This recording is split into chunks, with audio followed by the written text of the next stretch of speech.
Graham Bethune.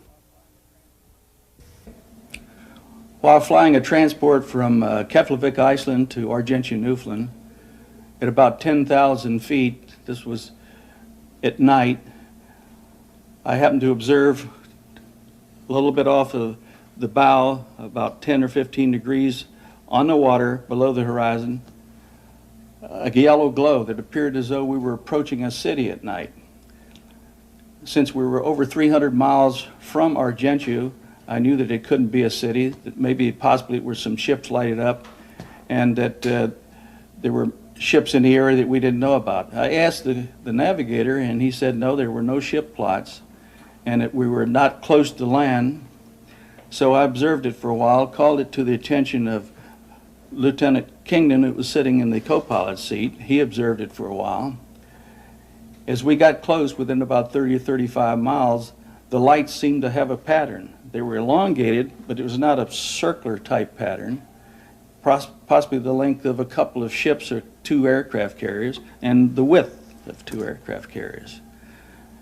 After observing this for a while, we got within a range of, say, 30 miles, the lights went out, and all we saw in the water was a small halo. This small halo started its approach towards us, turned to an orange, to a fiery red, to almost a purplish red, and at about 400 or 500 feet below us, it stopped its movement. I had already disengaged the autopilot in order to try to go under this craft, because it looked like we were on collision course. And at that time, I noticed that it was not sitting level. The craft was sitting at an angle, about 45 degrees off the bow, and it was staying with us. So it continued to move with us for a few seconds. And of course, behind me, the additional crew was standing, and they scattered all over the cockpit. A couple were injured. Then it started its movement away from us, and at that time I could tell it was an intelligent craft of some kind, guided. It came up to take a look at us, and then it started its movement away from us. At that time, some other crew members came up and it looked at what we were observing. I put the autopilot back on, set my course, and walked back aft, and Dr. Mosier was sitting back there, and he was a commander in the Navy at the time.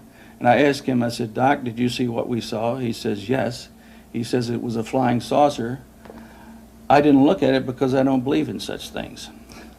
So at that time, I rushed back to the cockpit, and I told Lieutenant Jones, who had taken my seat, I says, "Al," I says, "whatever you do, don't tell anybody that we saw a flying saucer, because they will probably lock us up when we land." So he said, "Well, it's too late," that I had called Gander Control to see if they had anything on the radar. So at that time, we knew that they knew that we had sighted something.